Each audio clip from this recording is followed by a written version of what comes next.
Hello everyone, आपका अपने ही YouTube channel information SST में स्वागत है। आज की वीडियो में हम बात करने वाले हैं आरबीएससी बोर्ड कक्षा 12th राजनीति विज्ञान की जो बुक है स्वतंत्र भारत में राजनीति के चैप्टर फर्स्ट राष्ट्र निर्माण की चुनौतियां के वेरी इंपॉर्टेंट एमसीक्यू क्वेश्चन को करने वाले हैं, जो आपके आगामी बोर्ड परीक्षा के लिए महत्वपूर्ण होने वाले हैं। तो वीडियो में लास्ट तक बने रहना। अगर वीडियो अच्छी लगे तो प्लीज़ वीडियो को लाइक कर देना और हमारे चैनल इन्फॉर्मेशन एसएसटी को बस सब्सक्राइब कर लेना और इस वीडियो को अपने मित्रों तक ज़्यादा से ज़्यादा शेयर भी कर देना।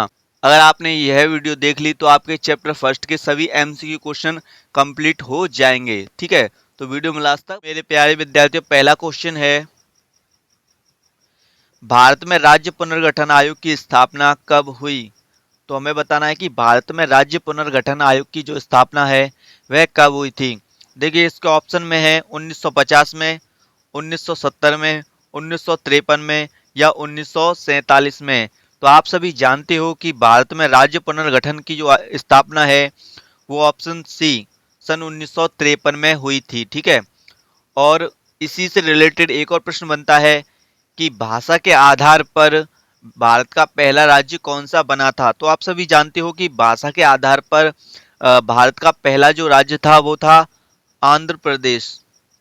ओके, भाषा के आधार पर आंध्र प्रदेश नामक राज्य बनाया गया था। ओके, सेकंड क्वेश्चन है, भारत का संविधान कब लागू किया गया? तो ये भी इंपॉर्टेंट क्वेश्चन है क्योंकि सीधे सीधे ऐसे ही क्वेश्चन बोर्ड एग्जाम में पूछ लिए जाते हैं।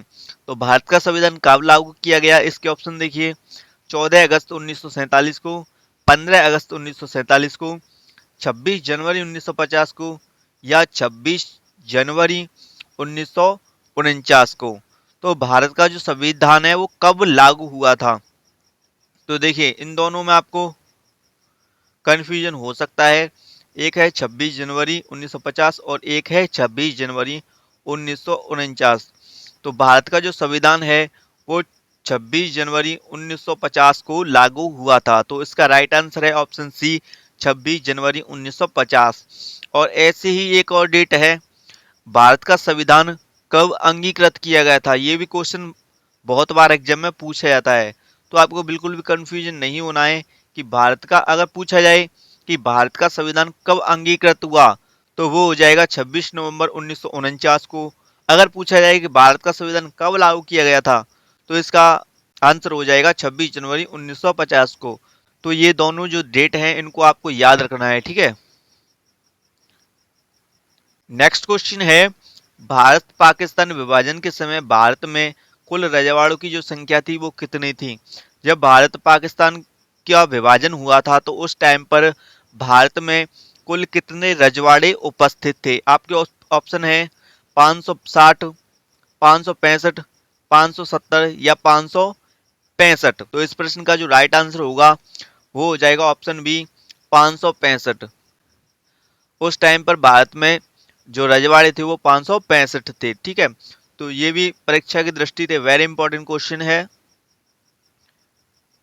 नेक्स्ट क्वेश्चन है, प्रथम भारतीय गवर्नर जनरल कौन थे? तो आपको बताना है कि प्रथम भारतीय गवर्नर जनरल कौन बने थे। तो आपके ऑप्शन में है राजेंद्र प्रसाद, सी राजगोपालाचारी, जवाहरलाल नेहरू या राधा कृष्णन।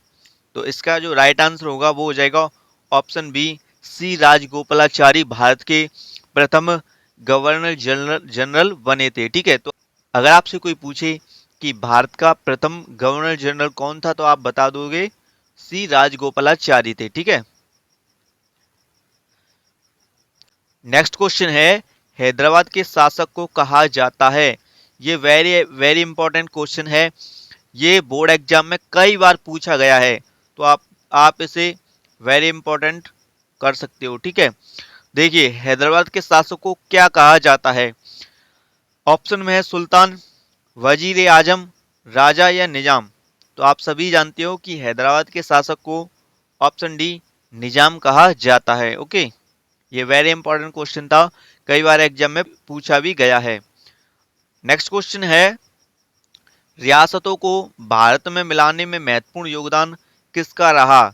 जो संपूर्ण भारत में रियासतें थी उनको मिलाने में किसका महत्वपूर्ण योगदान रहा है? ऑप्शन में है महात्मा गांधी का, सरदार पटेल का, कृष्णा मेनन का या भगत सिंह का? तो इसका जो राइट आंसर है वो है ऑप्शन बी। तो सरदार वल्लभ भाई पटेल ने सभी रियासतों का एकीकरण किया था। तो इसके ऑप्शन में है ऑप्शन बी, सरदार वल्लभ भाई पटेल। ओके। नेक्स्ट क्वेश्चन है, पूर्वी पाकिस्तान को वर्तमान में किस नाम से जाना जाता है? जो पूर्वी पाकिस्तान है उसे वर्तमान में किस नाम से जाना जाता है? अगर हम भारत की बात करें तो इस प्रकार से ही कुछ भारत का इस प्रकार से नक्शा है, ठीक है।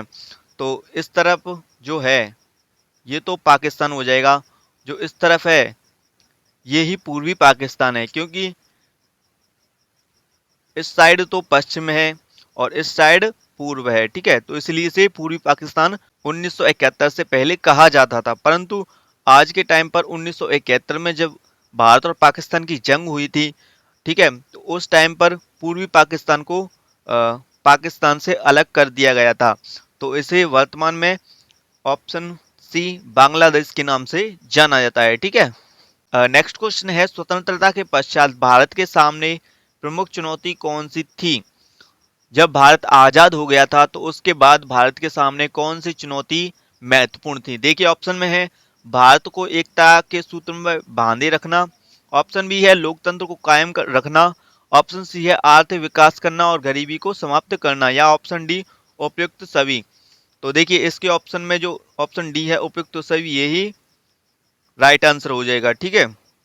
भारत के सामने चुनौती थी कि भारत को एकता के सूत्र में कैसे बांधा जाए, लोकतंत्र को कैसे कायम रखा जाए और आर्थिक विकास करना और गरीबी को समाप्त करना, ये सभी महत्वपूर्ण चुनौतियां भारत के सामने थी, ठीक है। तो ये वेरी इंपॉर्टेंट क्वेश्चन है, कई बार बोर्ड एग्जाम में पूछा भी गया है, ठीक है। नेक्स्ट क्वेश्चन है, नोआखली वर्तमान में किस देश में मौजूद है? जो नोआखली है वो वर्तमान में किस देश में मौजूद है? तो इसका जो राइट आंसर है वो है ऑप्शन बी, बांग्लादेश में, ठीक है। जो नोआखली है वो बांग्लादेश में मौजूद है। नेक्स्ट क्वेश्चन है, सीमंत गांधी के नाम से किन्हें जाना जाता है? ये वेरी इंपॉर्टेंट क्वेश्चन है, बोर्ड एग्जाम में सीधे सीधे तौर पर पूछा जाता है। देखिए ये क्वेश्चन आपके तीन तरीके से पूछा जा सकता है। पहला तो एमसीक्यू के रूप में इस प्रकार से, और आपका सेकंड रूप से पूछा जा सकता है रिक्त स्थान के रूप में, जैसे कि सीमंत गांधी के नाम से रिक्त स्थान को जाना जाता है, इस प्रकार से, ठीक है। और जो अगला है वो पूछा जाता है एक लाइन में, एक अंक के रूप में, ठीक है। सीमंत गांधी के नाम से किन्हें जाना जाता है, इस प्रकार से पूछा जाएगा, और आपको फिर उसका आंसर देना होगा। तीन तरीके से ये क्वेश्चन पूछा जाता है, तो आपको याद रखना है, ठीक है, कि सीमंत गांधी के नाम से किन्हें जाना जाता है। और ये जो क्वेश्चन है ये कई बार एग्जाम में पूछा भी गया है। तो देखिए सरदार वल्लभ भाई पटेल को, चंद्रशेखर आजाद को, या खान अब्दुल गफ्फार खान को, या जवाहरलाल नेहरू को? तो इसका राइट आंसर है ऑप्शन सी, खान अब्दुल गफ्फार खान को सीमांत गांधी के नाम से भी जाना जाता है। ये वेरी इंपॉर्टेंट क्वेश्चन है। नेक्स्ट क्वेश्चन है, भारत का पहला उप प्रधानमंत्री कौन था? तो इसके ऑप्शन में है सरदार वल्लभ भाई पटेल, चंद्रशेखर आजाद, चौधरी चरण सिंह, या सरोजनी नायडू। तो इस प्रश्न का जो राइट आंसर है वो है ऑप्शन ए, सरदार वल्लभ भाई पटेल भारत के पहले उप प्रधानमंत्री बने थे, ठीक है। नेक्स्ट क्वेश्चन है, आजादी के समय जम्मू कश्मीर का जो शासक था वो कौन था? 1947 में जम्मू कश्मीर का जो शासक था वो कौन था? ऑप्शन में है हरि सिंह, शेख अब्दुल्ला, रजीत सिंह, या मुफ्ती महबूबा। तो इसका जो राइट आंसर है वो है ऑप्शन ए, हरि सिंह, ठीक है। नेक्स्ट क्वेश्चन है, किस ब्रिटिश योजना के द्वारा भारत के विभाजन का प्रस्ताव पारित किया गया था?